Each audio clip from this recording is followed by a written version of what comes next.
네, 그럼 지금부터 시작하도록 하겠습니다. 예, 안녕하세요. 저는 IBM의 박현문 세상이고요. 시큐리티플러스의 대표 운영자이기도 합니다. 네, 다들 아시다시피 IBM 시큐리티 아카데미 1일차라고 교정되어 있는데요. 네. 좀 천천히 얘기할게요. 목소리 톤이 별로 좋지는 않아요. 제가 오늘도 하루 종일 얘기를 하고 다녀가지고 목소리 톤이 좋지는 않은데 어쨌든 기본교육 1일차 참석을 진심으로 환영을 하고요. 그러면 진행 시작하도록 하겠습니다.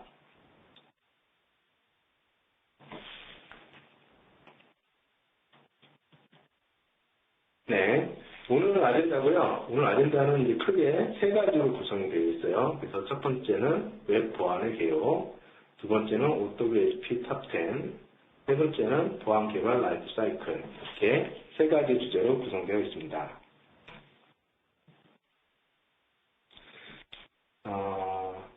자, 지금 웹 보안에 대해서 얘기를 했는데요.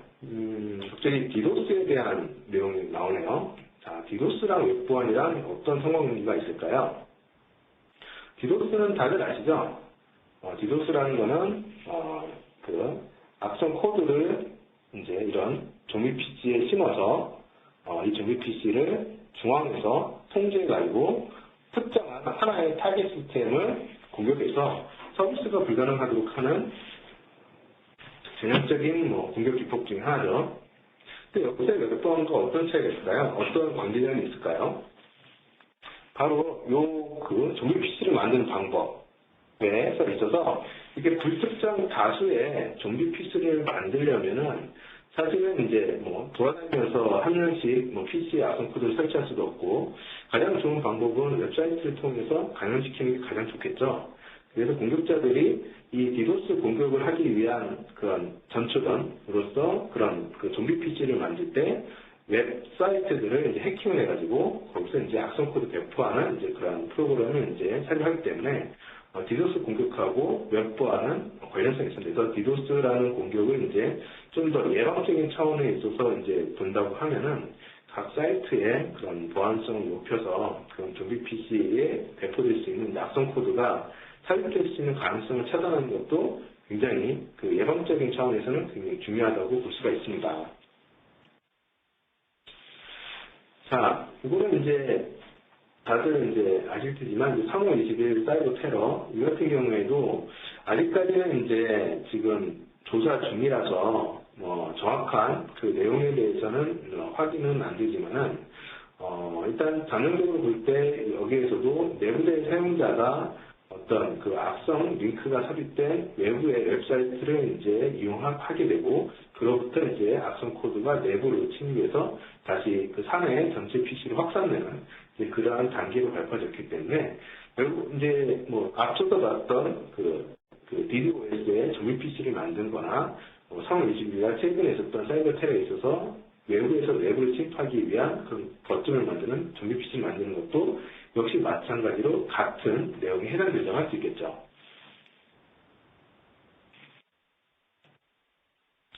자, 여기서 쓰는 대표적인 방법이 바로 드라이버의 다운로드예요. 드라이버의 다운로드에 대해서는 혹시 들어보신 적 있는지 모르겠습니다. 아마 많은 매체에서 드라이버의 다운로드에 대한 얘기들을 최근에 조금씩 하기 시작했는데요. 아까 봤던 그 사항하고는 동일해요. 아까처럼 정상적인 사용자, 그 데스크탑 사용자가 어디를 검색하냐면 인터넷에 그냥 검색을 하는 거죠. 특히 이제 공급자들이 목표로 하는 사이트는 크게 세 가지를 볼 수 있어요. 그래서 그 일반적인 뉴스 사이트, 아니면 포털, 그다음에 쇼핑몰. 보통 가장 많이 구독하는 사이트가 이 세 군데입니다. 그래서 보통 우리가 뉴스 같은 거를 구글이나 이걸 검색을 통해 접근했을 때 보면은 잠재적으로 악성 코드에 감염됐다는 메시지를 감 볼 수가 있을 거예요. 제가 했듯이 이제 뉴스라든지 포털, 쇼핑몰을 공격해서 뭐라 하는 거죠? 악성 아이프레임 예상된 웹서버, 즉, 그러니까 악성 아이프레임을 정상적인 웹사이트에 삽입을 시키는 거죠. 삽입을 시켜서 사용자들은 인지하지 못하게 이제 그런 악성 아이프레임이 삽입된 웹서버에 접근하게 되면 자동으로 악의적인 그런 호스팅 서버에 접근하게 되고요. 요즘에는 공격 대상별로 다양한 그런 그 악성 코드를 서비스를 하고 있어요. 사용자가 윈도우즈 기반의 파이어폭스다 그러면 윈도우즈 기반의 파이어폭스에 맞는 그런 취약점을 공략하는 악성 코드를 내려보내주고요. 윈도우즈의 IU다. 그럼 거기에 맞는 악성 코드를 내려보내줘요. 그래서 초기에 내려보내주는 거는 대부분이 다운로더라고 하는 작은 모듈을 내려보냅니다. 그래서 이 다운로더가 실제 사용자 PC 내에 설치가 되면 그때부터는 백도어도 내려받고 그 다음에 실제 공격에 기반된 여러 모듈들을 다 내려받아서 결국엔 사용자의 PC를 이제 장악을 하고 그 공격자가 원하는 대로 이제 조정을 하게 되는 거죠. 그래서 이러한 전형적인 패턴.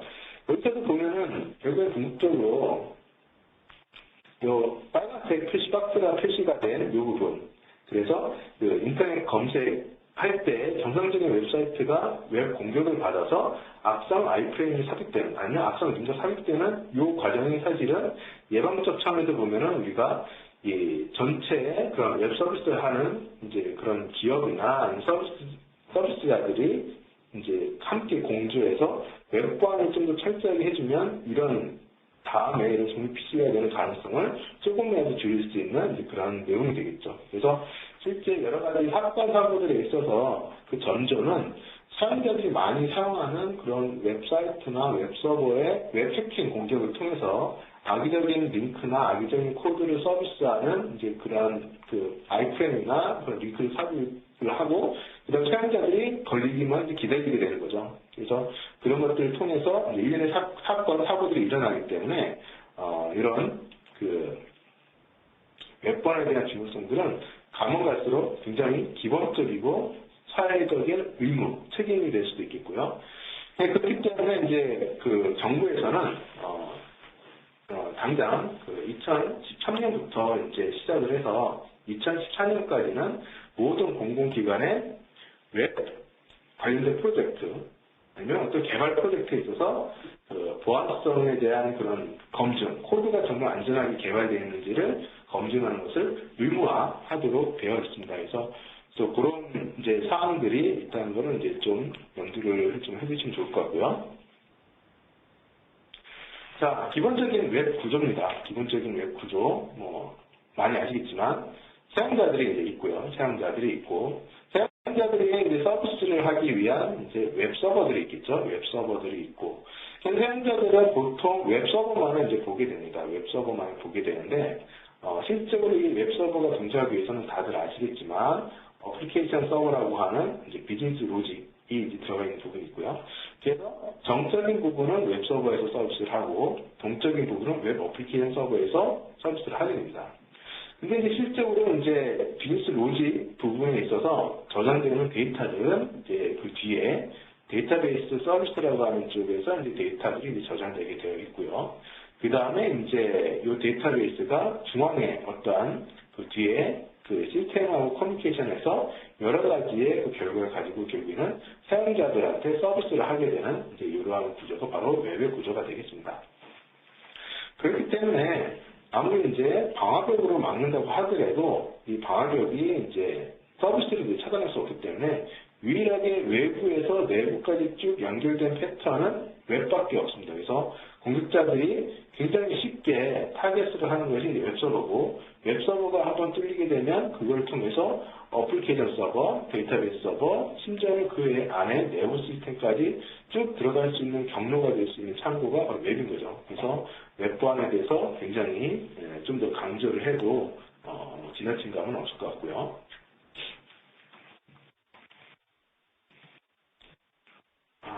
그래서 이제 웹 보안이 이제 그 어떠한 그 외부에 알려져 있는 이제 공격들이 이제 쭉 들어오는데, 여기서 보시면은 보통 그 보안 체계들은 여러 가지의 벽으로 이제 쭉 구성되어 있어요. 그래서 접근 통제라든지 방화벽 이런 부분이라든가, 아니면은 IPS, IDS라든가, 아니면 어플리케이션 방화벽 이런 부분이 있고요. 그래서 이런 이제 보안 솔루션들이 이제 앞단에 쭉 층층 있는 거죠. 그래서 첫 번째로 이제 악의적인 이제 공격이 쭉 들어왔을 때 일단은 방화벽에서 먼저 막게 되는데, 방화벽에서는 거의 대부분이 IP와 포트 기반으로 막기 때문에 서비스해야 될 포트나 서비스해야 될 IP에 대해서는 열려져 있습니다. 그래서 웹 기반의 공격은 그대로 뚫고 들어오게 되겠고요. IPS나 IDS 같은 경우에는 이제 네트워크 프로토콜 기반에 이제 알려져 있는 그 공격들에 대해서는 어느 정도 방어력을 하지만은 좀 더 정밀한 이제 그런 커스터마이징된 웹 공격에 대해서는 이제 여전히 또 홀이 되겠고요. 마지막으로는 이제 웹 어플리케이션 방어력이 이제 방어를 하게 되는데, 웹 어플리케이션 방어력도 여러 가지 비즈니스 로직이나 아니면 패턴을 가지고 막지만은 결국에는 이 뒤에 있는 서버에 존재하는, 웹 서버에 존재하는 모든 취약점을 웹 어플리케이션 방어력으로 방어할 수는 없습니다. 굉장히 효과적이긴 하지만 결국에는 여러 가지 설정의 어려움이라든지 아니면 성능의 지효라든지 아니면은 이 탐지하는 그런 룰의 한계라든지 아니면은 계속 발전하는 웹 보안에 대한, 그러니까 웹 해킹 기법에 대해서 이제 계속 지속적으로 이 보완을 해주지 못한다든지 하는 여러 가지 이슈들 때문에 결국에는 이제 앞단에 이렇게 보완하는 솔루션을 통해서 이 웹 보안을 이제 하는 것보다는, 물론 그것도 중요합니다만은 궁극적으로는 이 웹 서버 단에 존재하는 이 취약점들을 해결하는 것이 궁극적으로는 더 중요한 일이라고 하겠고요. 그게 바로 이제 그 근원, 문제의 핵심, 문제의 원인을 근본적으로 조치함을 통해서 이제 보다 공고한 그런 보안 대책을 이제 수립한다고 볼 수가 있습니다. 그렇다고 해서 무조건 웹 보안을 이제 개발단에서 이제 해결한다고 해서 방화벽이나 IPS나 IDS나 어플리케이션 방화벽이 필요 없는 건 아니에요. 항상 개발할 때 신경 쓰지 못했던 부분들이 있을 수 있기 때문에 이런 방화벽이나 IDS나 IPS, 어플리케이션 방화벽을 이 보안적으로 멀티 계층으로 계속 하는 대신 이것들보다도 먼저 개발해서 안전하게 개발한다고 하면은 사실 이 앞에 있는 이 보안 레이어에서 막아야 될 부담들이 훨씬 이제 덜어지게 되겠죠.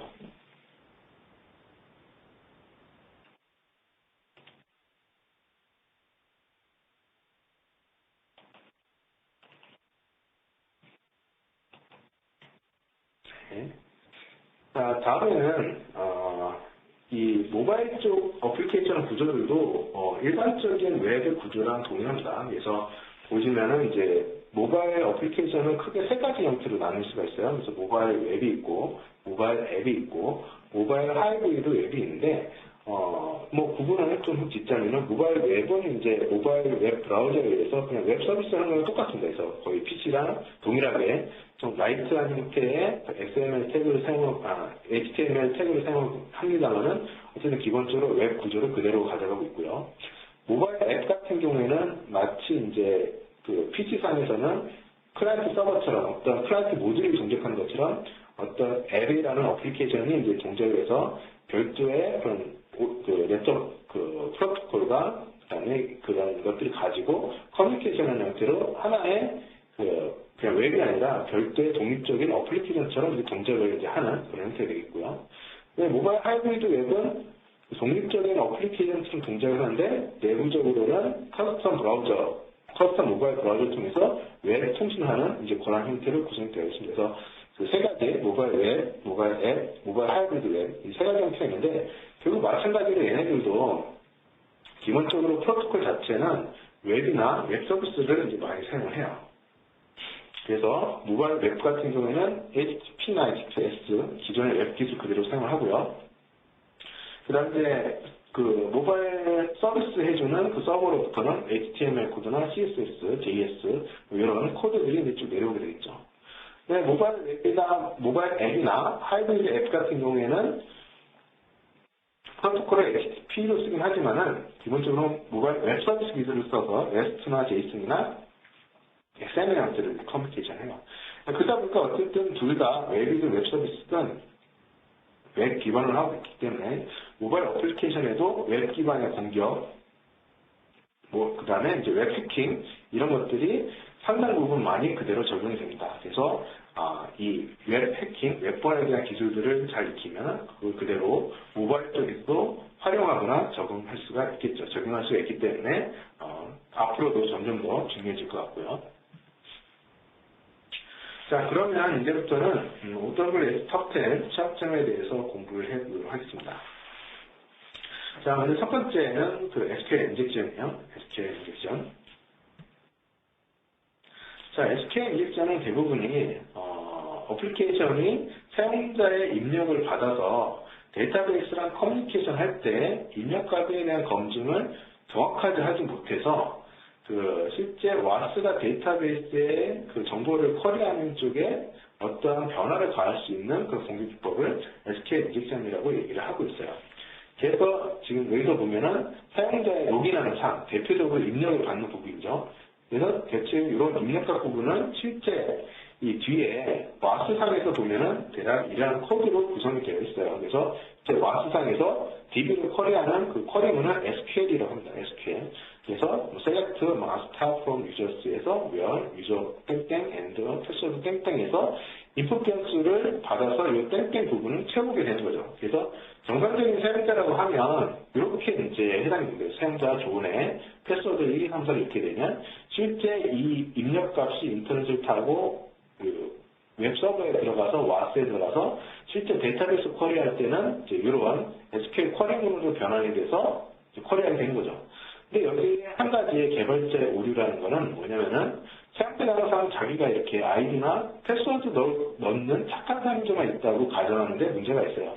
그래서 사용자는 조금 어떻게 보면 슬프기는 한데 이런 말이 있습니다. 그래서 모든 사용자, 어떠한 사용자든 절대 믿지 말고 모든 디바이스, 어떤 디바이스든 절대 믿지 마라 하는 그런 얘기가 있습니다. 그래서 그렇기 때문에 사용자는 언제든 자신이 정상적으로 쓰는 패턴 이외에 얼마든지 다른 패턴을 이제 쓸 수가 있는 거죠. 자, 예를 들면은 아까 봤던 그 로그인 화면에 악의적인 사용자, 아니면 비정상적인 사용자가 이런 식으로 이제 입력을 하는 거예요. 사용자 이름에 자신의 이름이 아니라 어드민 계정에 정보를 넣고 이제 콤마에 이 콜론에 그다음에 이제 하이픈이라고 그러나 이런 형태의 값을 넣어서 입력을 하는 거예요.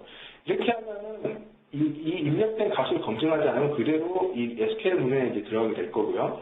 이 SQL 문에서 제 밑에 하이픈 두 개는 나머지 뒷부분은 주석 처리한다는 의미입니다. 주석 처리하기 때문에 결론을 보면은 셀렉트 문은 유저가 어드민이라는 요 계정으로 그냥 로그인 테스트해서 이 사용자가 있는지만 확인해서 로그인 테스트하게 되면 그 어드민 계정으로 로그인하게 되는 이제 이런 이제 형태가 되는 거예요. 그래서 말 그대로 사용자의 입력에 대한 검증,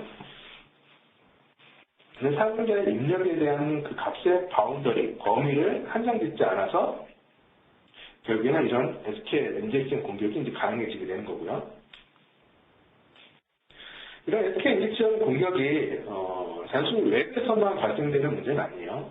C 프로그램이나 어떤 다른 데서도 충분히 입력과 검증을 제대로 하지 않으면 얼마든지 발생될 수 있는 문제입니다. 그래서 만약에 이런 소스를 이제 좀 보면은 소스 랩에서 유저에 대해서 get 파라메타로 유저네임을 받아오죠. 그 다음에 패스워드도 get 파라메타로 패스워드를 이제 받아옵니다. 그래서 이 부분은 이제 저희가 보통 웹에서 분석할 때 소스라고 얘기를 하고요. 그래서 이 소스를 바탕으로 실제 이 쿼리 부분이 이제 구성이 되죠. 쿼리에서 select, after from 등등등에서 더하기 해서 유저네임 받고 패스워드 받고 하는 이 두 부분이 이렇게 딱 있고요. 그 다음에 이제 그 값을 기반으로 실제 SQL문을 실행하는 execute query 이 부분을 싱크라고 해요. 그래서 소스가 있고 그 다음에 소스에 대해서 어떠한 그 처리한 로직이 있고 처리한 로직이 vulnerability, 취약점이 발생되는 그 지점을 싱크라고 얘기를 합니다. 그래서 이렇게 되는 거죠. 그래서 소스에서 시작되는 점, 취약점의 어떤 그 시작점부터 시작해서 취약점이 실제 발현되는 부분, 싱크. 그래서 소스가 어디고 어떤 과정을 거쳐서 싱크가 되는지 이런 부분들이 이제 실제 웹 소스를 이제 검토하는 소스 코드 리뷰하는 그런 과정이 있어서 사용되는 용어이기도 하고요. 그래서 어느 부분이 소스이고 어느 부분이 싱크이고. 그래서 이렇게 이제 좀 분석을 하게 되고요. 그래서 이게 웹이든 아니면 이제 이게 C 프로그램이든 어느 프로그램 상관없이 SQL 인젝션은 다 존재할 수 있습니다. 네. 자, 그러면은 아마 그 웹사이트 혹시 들어가 보셨는지 모르겠어요. 이 웹사이트는 이제 저희가 그 페이스북 그룹에서 웹해킹을 한번 시험해 보십시오라고 제시했던 그 웹사이트에서 demo.testfire.net이라는 그런 시스템 그 웹 URL에 들어가시면 이런 화면을 보실 수가 있습니다. 이런 화면에 이제 정상적인 사용자 계정은 제이 스미스의 패스워드는 데모 1, 2, 3, 4로 이제 되어 있어요. 그래서 이렇게 들어가게 되면은 헬로 존 스미스 해서 뭐 이런 그 뷰 어카운트 디테일이라는 이런 화면이 정상적인 사용자의 로그인하는 패턴입니다. 그런데 자 이런 이제 정상적인 패턴의 사이트가 과연 SQL 인젝션에 취약점이 있는 여부를 이제 확인하기 위해서는 간단해요. 그냥 이거 뭐라고 했죠?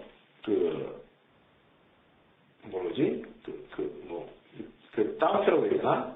다운표를 이제 네임에 넣고, 패스워드는 그냥 랜덤 값을 이제 넣으면 됩니다. 그래서 요 웹사이트 같은 경우에는 패스워드를 그러니까 아무것도 넣지 않고 로그인하게 되면 자바스크립트에서 에러를 뿌리게 되어 있어요. 그래서 아무 값이나 랜덤 값 넣고, 이렇게 다운표 하나 체크해서 넣게 되면은 아마 이게 입력값을 검증하거나 뭔가 하게 되면 뭐 잘못된 그 아이디나 패스워드를 입력했습니다. 뭐 이런 정도의 에러 메시지가 리턴이 되겠죠. 근데 이 사이트는 그게 아니라 SQL 쿼리에 대한 에러 메시지를 뿌리고 있어요. 그래서 이런 에러 메시지를 통해서 봤을 때 이 사이트는 SQL 인젝션에 취약한 사이트구나 하는 거를 바로 직관적으로 이제 느낄 수 있게 되죠. 그래서 이제 이런 것들을 이제 바탕으로 해서 이 사이트가 SQL 인젝션에 취약한 사이트구나라는 걸 알고 우리가 이제 어떻게 이제 조작을 하죠? 가장 쉬운 게 이거예요. 그냥 다운표에 5월 1, 2, 1 그다음에 하이픈 아마 많이들 아실 거예요.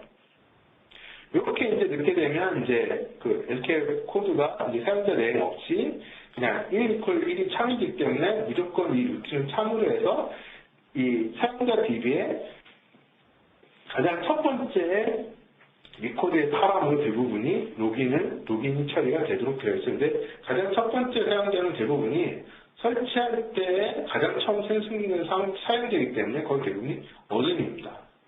그래서 여기서 보면은 어둠 위주로 바로 로그인이 되죠. 그렇죠? 그래서 SQL 인젝션은 실질적으로 이제 테스트를 해볼 수 있을 거고요.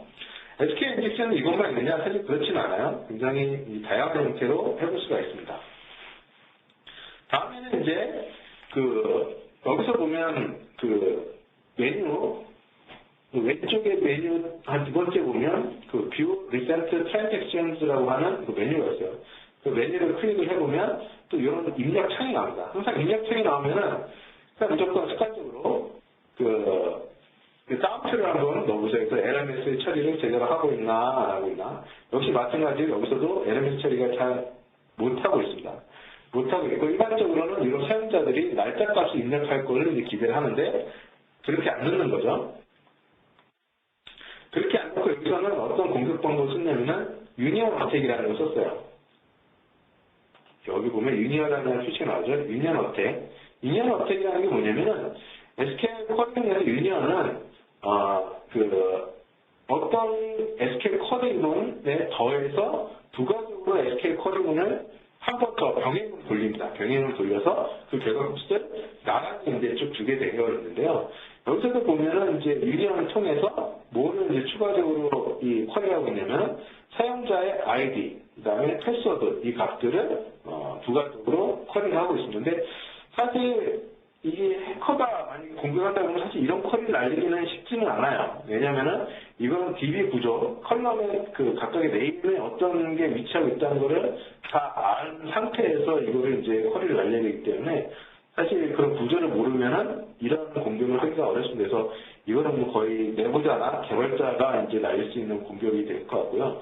사실 모르기 때문에 이제 뒤에 다시 설명드리겠지만은 블라인드 SQL 인젝션이라고 하는 이제 공격 기법이 나오게 됩니다. 근데 어쨌든 뭐 이런 유니언 어택이라는 것도 가능하다는 거를 이제 좀 보시면은 이제 실적으로 이런 공격을 날리게 되면은 결과가 이렇게 나오게 되는 거죠. 그래서 실제 아까 그 필드에 다른 이제 뭐 데이터들이 좀 나와야 되는데 유니언 텍스트에 대한 구문이 실행이 돼서 디스크립션 쪽에 보면 DB에는 모든 사용자의 아이디 패스워드가 쭉 그대로 표시가 되게 되는 거죠.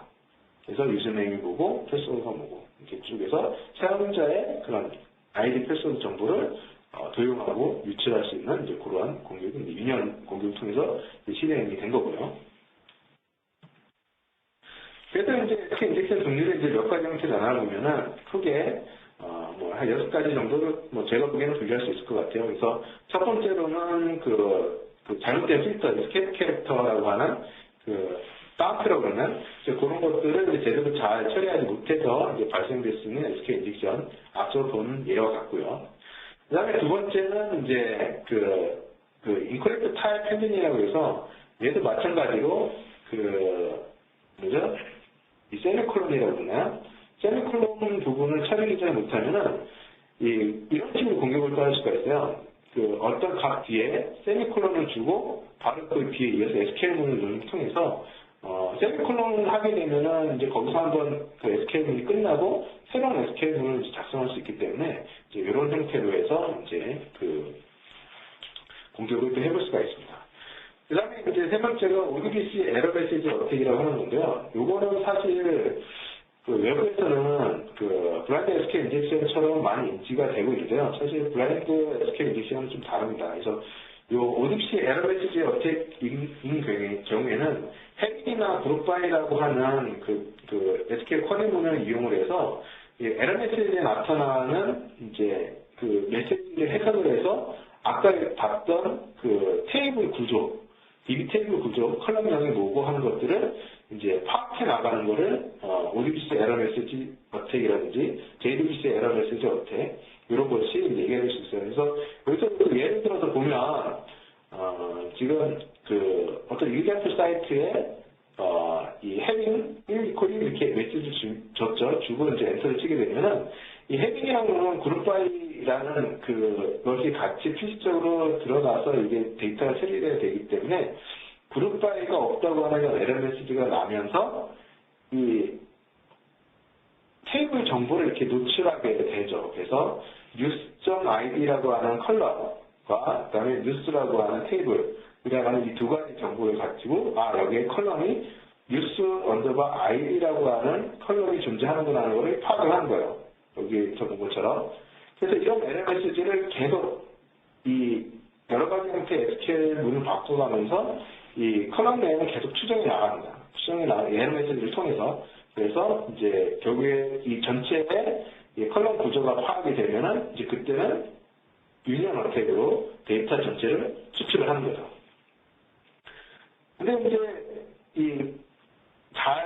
에러 메시지에 대한 컨트롤이 잘 되어 있으면은 이런 에러 메시지 기반으로 공격을 할 수가 없습니다. 그래서 그 다음에 나온 것이 바로 블렌드 SQL 인젝션이에요. 그래서 SQL 취약점을 있는데 존재를 하는데 에러 메시지가 이런 형태로 나오는 게 아니라 예를 들면은 이런 테이블 추가할 수 있는 에러 메시지가 나오는 게 아니라 예를 들면 참과 거짓 이렇게 딱 두 가지로 그래서 맞으면은 그냥 로그인 형태로 패스를 하고 틀리면은 틀렸다는 간단한 에러 메시지나 이런 컬럼 정보가 없는 그냥 틀렸던 에러 메시지 이런 정도는 나온다 하면은 그런 걸 기반으로 해서 이 각각의 DB명이든 테이블명이든 각각의 앞에 캐릭터를 순차적으로 여기서 보면 서스트링이라는 이제 펑션을 쓰는데요. 순차적으로 알파벳 숫자를 잘라서 그걸 ASCII 값으로 해서 이 어떤 특정한 범위 내에 들어오는지를 엄청나게 많은 데이터를 확인해요. 그래서 예를 들면 1부터 100까지의 숫자 중에 거기에 해당되는 ASCII 값이 존재하게 되면 그 중에서 참이 나오게 된다고 하면은 적어도 1부터 100까지의 내용들을 쭉 다 한 번씩 이 SQL 인젝션 문을 다 수행을 해야 되겠죠. 그래서 이제 보통 블라인드 SQL 인젝션은 이론만 이제 보통 이런 정도로 이론을 공부하고 실제 수행할 때는 블라인드 SQL 인젝션 툴을 가져옵니다. 그래서 이거를 사람이 일일이 어떤 숫자 바운더리 내에 들어오는지를 일일이 확인할 수는 없기 때문에 블라인드 SQL 인젝션에서는 거의 대부분 이 툴을 사용하고요. 그 다음에 좀 더 보안이 이제 강화된 그러한 케이스에 있어서는 블라인드 SQL 인젝션을 하더라도 에러 메시지가 나오지 않는 그런 사이트가 있습니다. 그래서 그런 사이트를 그럼 어떻게 공략할 거냐? 그래서 나온 것이 타임베이스드 블라인드 SQL 인젝션이에요. 이건 뭐냐면은 참일 때 걸리는 시간과 거짓일 때 걸리는 시간이 다르다는 거에 착안했어요. 굉장하죠? 그래서 브랜드 SQL 인젝션 쿼리를 똑같이 날리는데 이 에러 메시지는 나오지 않는데 어떠한 그 특정한 그 리턴 화면이 걸리는 시간 이거를 체크를 해서 결국에는 이 각각의 컬럼명이나 테이블명이나 이런 것들을 찾아내는 이제 그런 것이 이제 블라인드 SQL 인젝션이고요. 오늘은 기본 과정이기 때문에 유년 어택까지만 이제 다뤘고 다음에 이제 어드밴스드 과정에서는 블라인드 SQL 인젝션하고 타입베이스드 블라인드 SQL 인젝션 이 두 가지에 대해서 좀 더 알아볼 수 있는 시간이 있을 것 같아요. 그래서 이 두 가지는 구글이나 이런 데 찾아봐도 굉장히 많은 내용이 나오고 있기 때문에 직접 공부를 더 해보면 좋을 것 같고요.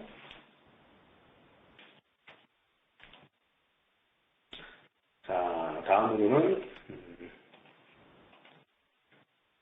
자, 크로스 사이트 스크립팅 두 번째로 크로스 사이트 스크립팅에 대해서 공부를 하도록 하겠습니다. 크로스 사이트 스크립팅의 그 컨셉, 기본적인 개념은 얘도 마찬가지로 입력값이에요. 입력값에 대한 검증을 안 하는 건데 사용자가 어떤 서치라고 하는 그 대표적으로 입력값을 넣었을 때 이 처리하는 뒷단에 웹 그런 서비스 쪽에서 어떤 결과를 처리하고 그 처리한 결과를 반환할 때 사용자의 입력값을 어떠한 처리도 없이 그대로 반환했을 때 크로스 사이트 스크립팅 취약점이 있다고 얘기를 합니다. 예를 들면 ABCD라고 하는 검색어를 입력을 넣었어요. 그래서 인터넷 통해서 뱅크의 어떤 서치라고 하는 그런 그 웹 서비스에서 그 결과를 뭔가 처리해가지고 리턴을 주죠. 리턴을 주는데 뭘 주냐면 ABC not found, ABC 사용자의 입력값이 그대로 들어가는 형태로 이렇게 리플라이가 왔습니다.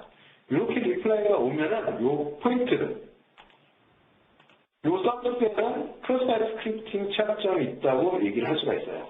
그래서 이걸 어떻게 약용하냐면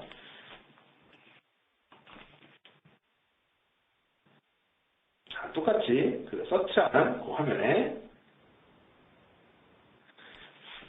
이제 악의적인 사용자가 이러한 링크를 이제 담은 메일을 보냅니다. 공급자 대상에게 주제로는 돈을 더 많이 벌기 위한 방법. 우선 이 링크를 누르면은 돈을 더 벌 수 있어요 하고 이제 메일을 보내요. 그럼 불리한 사용자는 뱅크에서 왔기 때문에 아무 생각 없이 이 링크를 신뢰하겠죠. 그래서 어떤 은행에서 신뢰할 수 있는 은행에서 이 뒤에 URL까지는 보지도 않고 그냥 사용자가 클릭을 하는 거예요. 클릭을 딱 하게 되면 스크립트, 보통 서치 물표지 스크립트가 오죠. 그래서 스크립트가 입력이 되고 뱅크가 처리돼서 들어오는 값에 스크립트가 그대로 밖에서 날라오면 결국엔 이 스크립트가 사용자의 PC에서 동전하게 되겠죠. 그래서 이 링크가 있으면 악성 코드를 다운로드 받는다든지 아니면 사용자의 세션 정보를 탈취한다든지 아니면 사용자의 세션을 이용해서 뭔가 부가적인 일을 한다든지 이제 그런 것들이 이제 일어나게 되겠죠. 자, 아까 봤던 그 demo.testfile.net에서 이제 한번 보겠습니다. 거기서도 보면 오른쪽 상단 서치란에 이렇게 입력을 받는 부분이 있어요. 거기에 BOB라고 한번 쳐서 서치 눌러보면 서치 결과가 노서치 딱 나오면서 사용자가 입력한 BOB 값을 그대로 전송을 해줍니다. 그래서 크로스 사이트 스크립팅 취약점이 있구나 라는 것을 바로 파악하고요. 그 다음에 스크립트 넣는 거죠. 스크립트에 얼러트 1에 스크립트 이렇게 넣어서 서치 요 안에 넣고 고를 누르게 되면 요 입력한 스크립트가 그대로 사용자한테 리턴되기 때문에 사용자의 웹브라우저에서는 그걸 해석해가지고 스크립트 실행해요. 그래서 얼러트 1이 이렇게 딱 뜨게 됩니다. 그죠? 그래서 여기에 이제 왜 그럴까 하고 한번 소스 에디터를 쭉 한번 봐봤어요. 여기 요 윗부분이 그 소스 에디터를 쭉 본 거예요. 에디터를 쭉 보니까는 예상과 같이 태그에 아무런 조치 없이 스크립트가 그대로 실려서 오는 걸 볼 수가 있겠죠. 그래서 이런 것들을 활용해서 이메일이라든지 아니면 어떤 메시지라든지 그런 것들을 어떤 숨겨진 감춰진 형태로 해서 이제 공급자가 메일을 이제 보내게 되면 이제 사용자가 갑자기 이제 돈을 더 벌려고 했는데 그냥 서치 리전트 이런 화면 보이게 되고 그냥 사용자는 아무 의심 없이 이거 뭔가 개발이 잘못되는가 보네 라고 이제 그냥 무심코 넘어간다 그러면 이제 문제가 되겠죠. 그죠?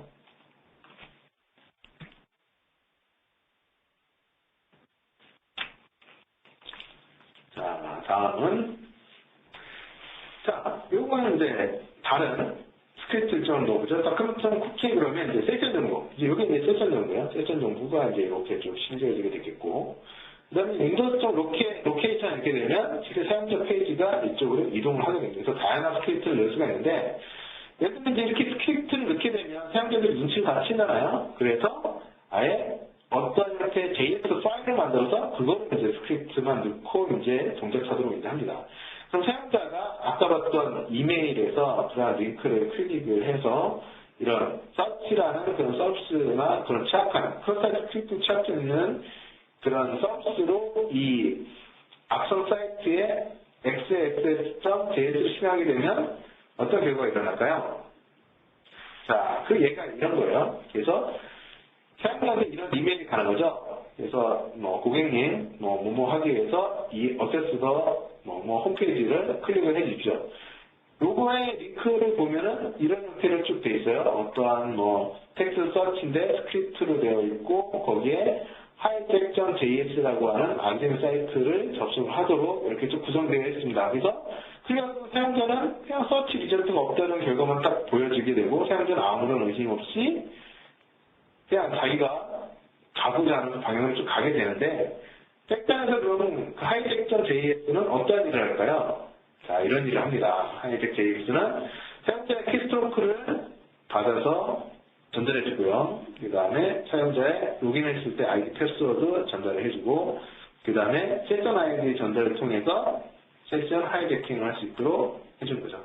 그래서 크로사이트 스크립팅이 이제 취약점 존재하는 경우에는 이제 부가적으로 사용자의 키스트로크가 탈취가 될 수 있다거나 아니면 아이디 패스워드가 유출될 수 있다거나 세션 아이디가 유출될 수 있는 공격의 시작점이 될 수가 있습니다. 그래서 크로사이트 스크립팅 굉장히 흔하게 나오는 취약점 중에 하나인데 가볍게 볼 문제는 아닌 것 같아요. 자, 그래서 어쨌든 이것도 능력과 검증에 대한 문제이기도 하고요. 그래서 뭐 퍼시스턴트 XSS 같은 경우는 아까 본 것과 같이 그 어떤 외부의 입력, 그 다음에 외부의 리퀘스트에 의해서 크로스사이트 스크립팅이 이제 존재하는 경우 non-persistent 크로스사이트 스크립팅을 하고요. 그 다음에 이제 그 특정한 DB에 그 크로스사이트 스크립팅에 해당되는 그런 공격 코드들은 이제 삽입을 통해서 사용자가 로그인을 하거나 아니면 특정 이벤트가 발생할 때마다 사용자에게 그런 크로스사이트 스크립트가 노출될 수 있도록 공격 코드가 노출될 수 있도록 하는 공격 형태가 퍼시스턴트 아니면 스토어드 크로스사이트 스크립팅이라고 얘기합니다. 그 다음에 이제 돔베이스 크로스사이트 스크립팅은 주로 이제 자바에서 동적으로 이제 웹사이트가 형성이 될 때, 그 자바 쪽에서 이제 자바 랭귀지를 해석을 할 때, 렌더링 할 때 어떤 취약점을 위해서 사용자 클라이언트 단에 크로스사이트 스크립팅 취약점이 나타나는 그런 형태를 얘기를 해요. 그래서 이제 우선은 정의만 좀 설명을 드렸고요. 크로스사이트 스크립팅에 대한 개념적인 거, 그다음에 실제 우리 데모.testfire.net에서 이제 어떻게 구현될 수 있는지를 설명을 드렸습니다. 그래서 여기까지 해서 크로스사이트 스크립팅을 마치도록 하고요.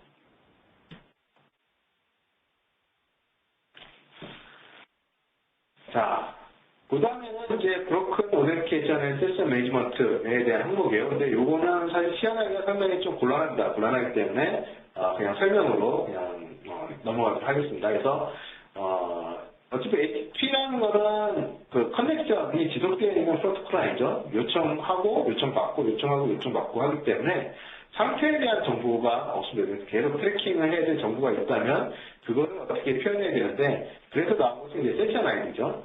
근데 세션 아이디 같은 경우에는 웹상에서 보면은 계속 노출이 됩니다. 노출이 되어 있고 그러니까 SSL로 묶기 이전에는 노출이 되어 있기 때문에 잠재적으로 탈취할 수 있는 그런 가능성이 있는 거죠. 탈취할 수 있는 가능성이 있어서 세션 하이제크, 아까 봤던 크로스사이트 스크립팅이나 이런 공격에 의해서 세션 아이디가 설치되게 되면 그 사용자의 아이덴티티로 쉽게 웹사이트에 접근할 수 있게 됩니다. 그래서 이런 세션 아이디를 좀 더 강력한 메커니즘으로 만들게 한다든지 아니면 SSL을 사용해서 물론 SSL 자체도 이제 잘 구성이 되겠지만 그래도 암호화 통신을 활용을 통해서 이런 세션 아이디가 유출되는 그런 상황을 좀 막아야 될 것 같고요.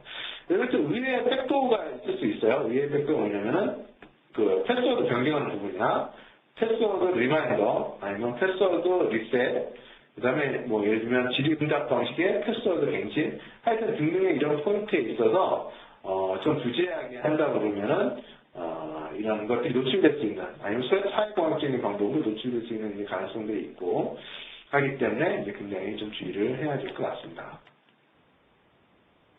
일단 이제 그 인증이 깨진다거나, 인증 메커니즘이 깨진다거나, 세션 관리에 취약한, 세션 관리에 인해서 그 인증 정보나 세션 정보가 이제 탈취되는 이제 그런 것들이 이제 어떤 때에 이제 발생할 수 있냐면은, 사이트가 타임아웃 시간이 없는 경우가 있어요. 세션 매니지먼트를 잘 안 하는 경우 타임아웃이 없으면은 브루토스 어택이라고 하는 굉장히 그 랜덤하고 순차적으로 계속 그 아이디를 추적 공격할 수 있는, 아이디나 패스워드를 추적 공격할 수 있겠죠.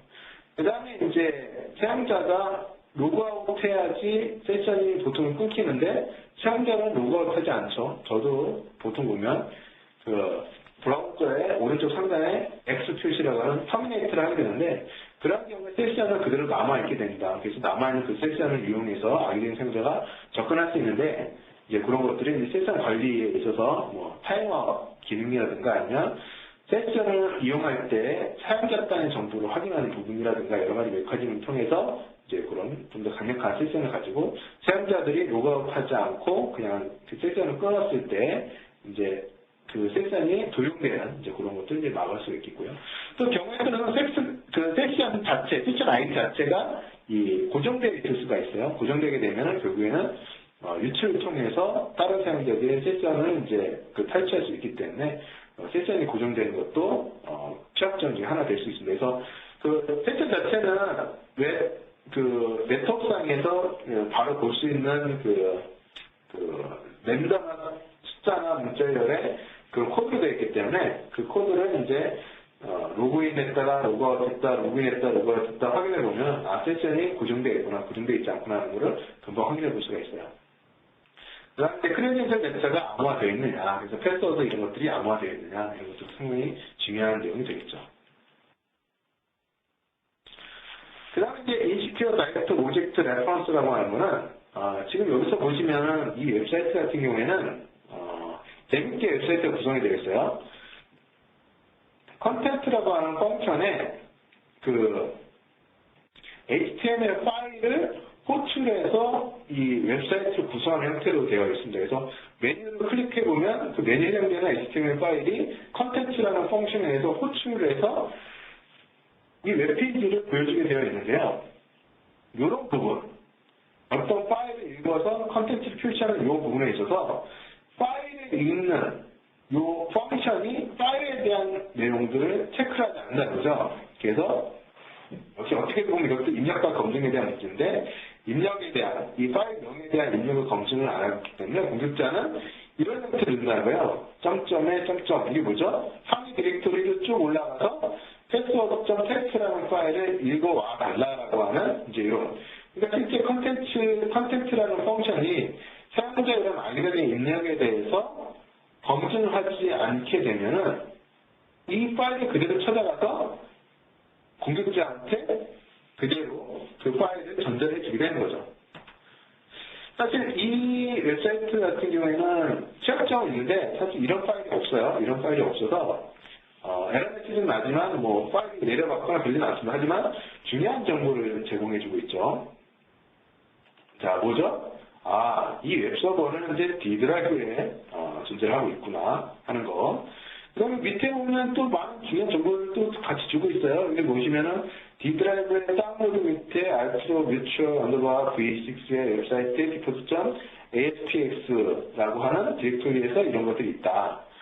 이제 디렉토리 구조를 알았으니까 이 디렉토리를 기반으로 해서 이게 만약에 알려진 그런 뭐 예를 들면 제로코드라든가 아니면은 뭐 등등 그런 알려진 웹 게시판이라든가 뭐 이런 거라고 한다 그러면은 거기 알려진 구조대로 쭉 찾아가서 뭐 DB 접속 정보라든지 아니면은 뭐 이런 패스워드 정보라든지 이런 것들 아니면 특정한 파일이라든지 얼마든지 뭐 유출해 낼 수가 있겠죠. 그래서 이런 것이 이제 실제 이런 펑션 기반으로 어떤 파일들을 호출해서 이제 표시할 때 이런 취약점들이 나타나게 됩니다.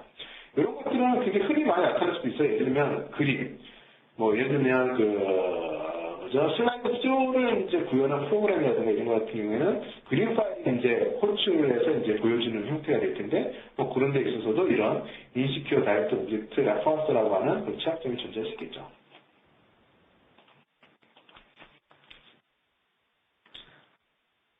자, 이런 것들이 이제 사실 이제 그 입력값의 문제냐, 입력값의 문제를 말씀드려서 보면 인시큐어 다이렉트 오브젝트 레퍼런스의 취약점의 또 하나의 형태는 그 사용자가 선택하는 이런 립스 박스나 체크 박스의 입력을 통해서 이 결과값이 바뀌는 이런 부분에 있어서도 사실 사용자들이 항상 이 리스트 박스나 체크 박스를 선택해서 입력값이 넘어올 거라고 보통 개발자들은 가정을 하죠. 근데 공격자들은 거기에 뭘 설치해요? 뭘 설치할까요? 여기에서 보는 프락툴.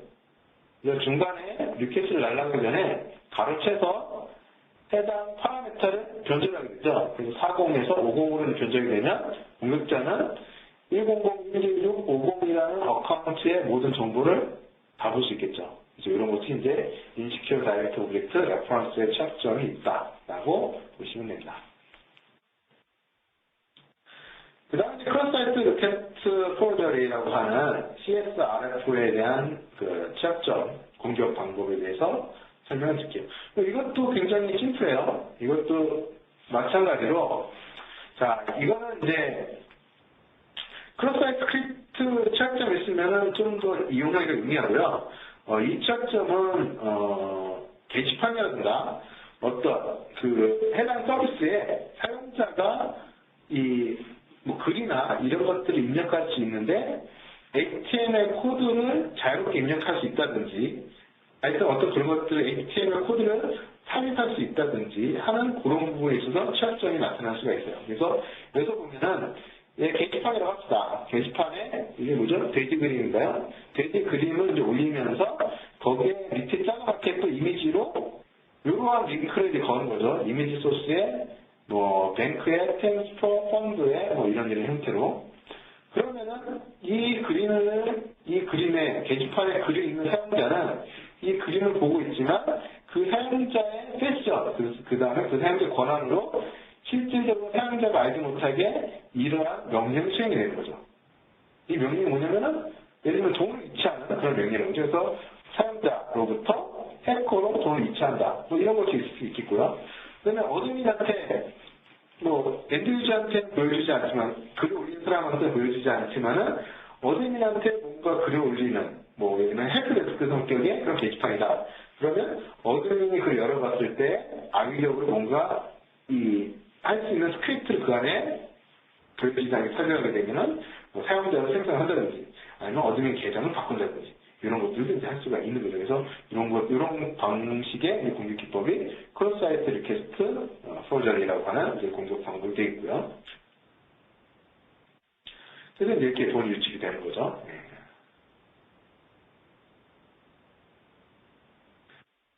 아이고, 좀 넘어갔네요. 자, 그 다음에 인시큐어 크립토그래픽 스토리지 같은 경우에는 이제 패스워드나 이런 부분은 이제 암호화가 돼야 되겠죠. 근데 암호화를 하더라도, 자, 퀴즈. 그냥 듣고만 있으면 졸릴 테니까 퀴즈예요. 자, 여기서 이게 지금 제가 노란 펜으로 이렇게 표시를 한 이게 암호화가 된 걸까요? 아닌 걸까요? 채팅을 써주세요. 그렇죠. 인코딩이죠. 뭘로 인코딩 된 거죠? 딱 보면 압니다, 이거는. 그죠? 베이스 64 인코딩이죠.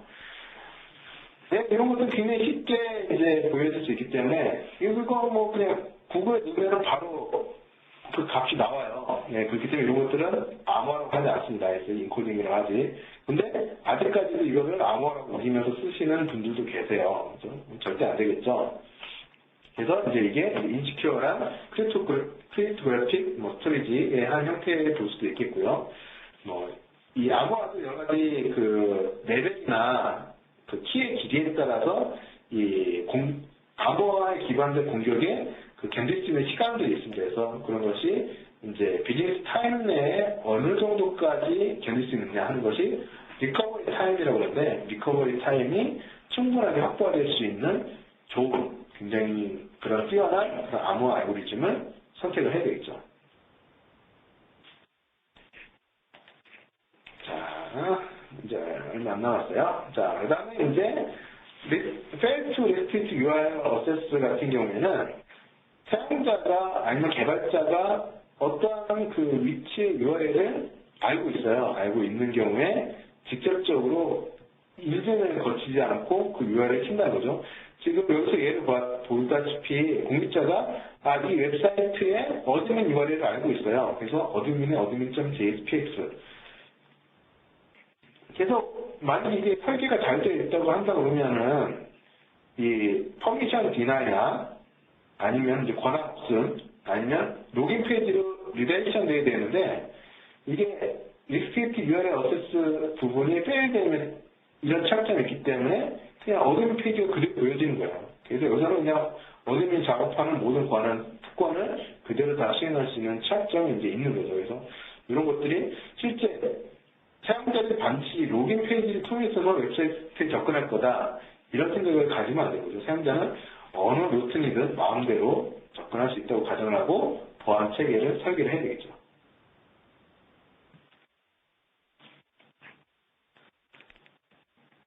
자, 그 화면 이제 아까 봤던 그 화면 좀 크게 보여지는 거고요. 네. 그다음에 이제 서피스턴트 그 트랜스포트 레이어 프로텍션 같은 경우는 SSL 구성을 제대로 잘 못하는 경우에 이런 취약점이 나타날 수가 있어요. 그래서 그 SSL 취약점이 굉장히 많이 나와 있는데 어쨌든 이거는 SSL 구성에 관련된 문제라고 이제 이해를 하시면 될 것 같고요. 그 다음에 SSL도 암호화의 하나 영역이기 때문에 SSL 암호화 강도 레벨이 이제 있을 수 있어요. 뭐 SSL도 버전 1, 2, TLS1 이렇게 구성이 되어 있기 때문에 어느 레벨, 어느 뎁스 이런 것들이 잘 구현되어 있느냐에 따라서 정보 유출 가능성이 낮아지거나 높아지거나 할 수가 있습니다. 그 다음에 이제 언베이드 리다이렉트 포드 같은 경우에는 이게 이제 실제 예예요. 예, 보시면은 데모 테스트파이어 넷점 디폴트 ASPX에서 이 컨텐트 이퀄 인사이드 언더바 컨택트 HTML 요게 가시면은 이 HTTP의 demo.testfire.net의 disclaimer.html의 물음표 URL에서 이런 microsoft.com으로 해서 요 URL을 리액션 시키는 이제 그러한 그러니까 요 URL 값을 입력받아서 리다이렉션 시키는 이제 그러한 펑션이 있는데 이 펑션이 이 URL이라고 하는 이 파라미터에 대해서 검증을 안 한다는 거죠. 그렇기 때문에 여기에 뭐 IBM.com을 넣든 뭐 어떤 스크립트를 넣든 상관없이 다 리다이렉션 시켜버려요. 그렇기 때문에 그거를 악의적으로 활용될 수 있는 취약점이 있다라고 이제 보여지는 거고요. 자, 여기까지 해서 OWSP 탑10에 대한 모든 취약점에 대한 설명을 기본 설명을 드렸어요. 이런 인덱스와 여러 가지 설명들이 더 있을 수 있는데 그거는 이제 다음 강의나 이때 다시 한번 다루기로 하고요. 이제 남은 거는 이제 그 시큐어 데벨롭먼트 라이프 사이클이 왜 중요하냐에 대해서 좀 더 설명을 드리도록 할게요. 자, 여기에 보시면 이 도표는 이 소프트웨어에 대해서 취약점을 발견했을 때 그거를 고칠 때 드는 비용이에요. 그래서 처음 보시면은 디자인하고 아키텍처, 그러니까 설계 단계에서 취약점을 발견했을 때 그걸 고치는 비용을 1이라고 한다 그러면은 배포된 이후에 그거를 고치는 비용이 그거의 30배가 된다는 거예요. 그래서 경제적인 측면을 볼 때 가급적이면 이 배포된 단계 이전에 테스트 단계에서 아니면 테스트 단계 이전에 코딩 단계에서 코딩 단계 이전에 설계 단계에서 이 보안 취약점을 먼저 앞서서 발견하고 그거를 수정해야 경제적으로 이만큼 들어갈 비용을 획기적으로 줄일 수 있다라는 것을 설명을 하고 있습니다. 그래서 가급적이면은 보통 보안할 때 보안은 이 제품이 출시 이후에 그 뒤에 다른 경우가 많아요. 그러면은 굉장히 비용 소모적이고 좀 쉽게 할 수 있는데 굉장히 어렵게 해야 되는 경우도 상당히 많이 있습니다. 그렇기 때문에 가급적이면 좀 더 앞단계에 있어서 이 보안 취약점을 발견하고 보안 요구사항을 반영하고 이런 것들이 필요하다라는 것들을 이제 설명을 하고 있고요.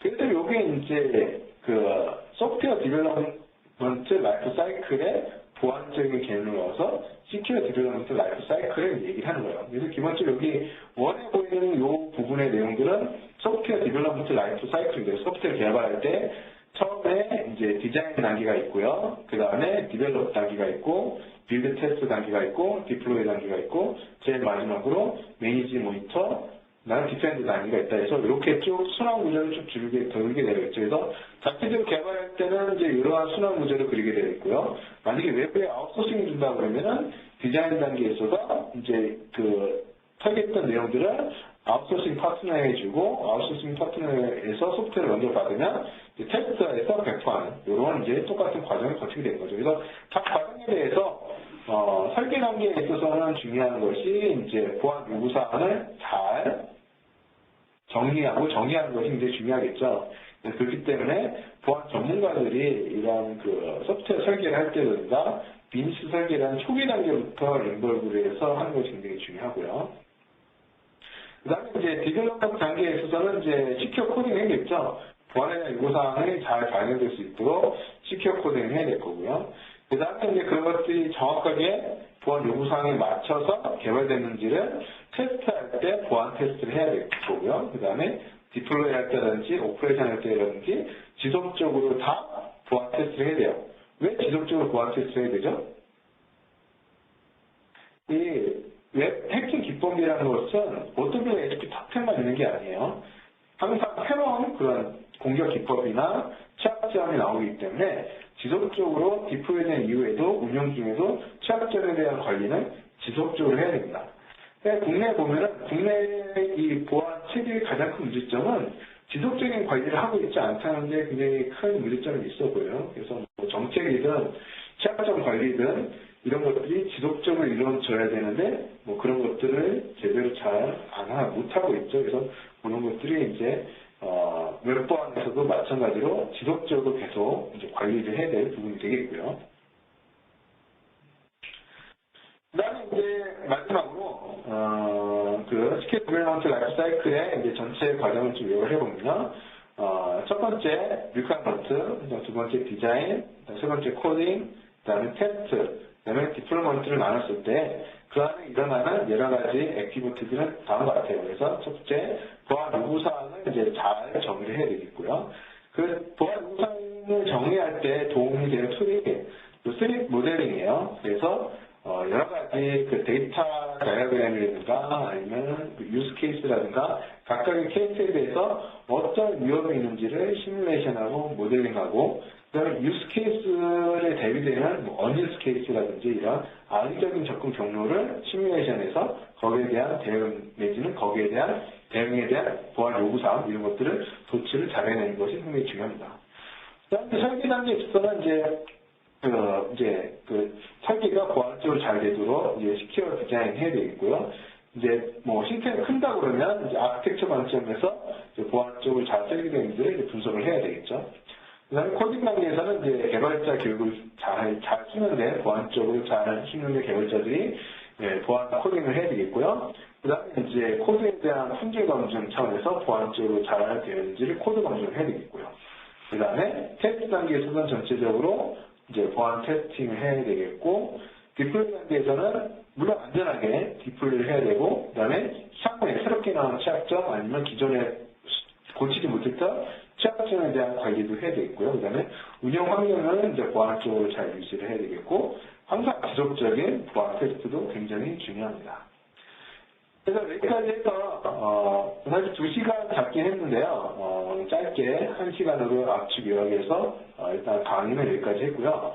질문사항은 옆에 채팅창에 지금까지 한 내용 중에서 궁금한 점, 그러면 저에 대해서 궁금한 점도 괜찮아요. 그래서 이제 궁금한 점은 이제 타이핑 해주시면 제가 그걸 보고 답변을 드리도록 하겠습니다.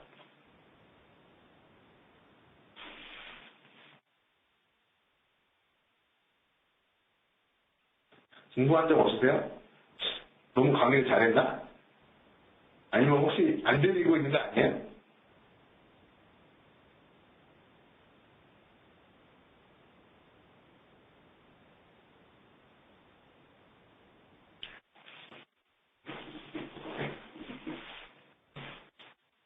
네, 오늘은 그 기본 강의 첫 번째 시간이라, 뭐 어떤 분들은 너무 쉬웠을 수도 있고요. 편의했을 수도 있고 한데, 일단 이제 전반적인 수준을 맞춘다는 관점에서 좀 잘 모르시는 분들한테는 좀 도움이 되었으면 좋겠고요. 잘 아시는 분들에 대해서는 전체적으로 정리를 한번 해보는 시간이 되었기를 이제 바랍니다. 질문사항 혹시 없으세요? 없으면 이제 마무리 지어야 되는데.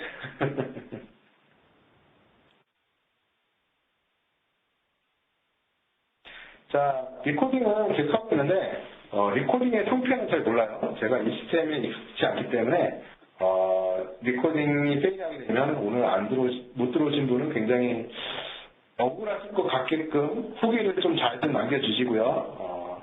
리코딩 상태를 봐서 좋으면은 제가 한 일주 너무 빠른가? 한 2주 뒤에, 저 유튜브를 통해서 공유를 하도록 하겠습니다. 네, 그럼 이걸로 마치도록 하겠고요. 지금까지 1시간 정도 되는 시간 동안 열심히 경청해 주신 여러분들께 진심으로 감사드립니다. 네, 그러면 다음에 또 뵙고요.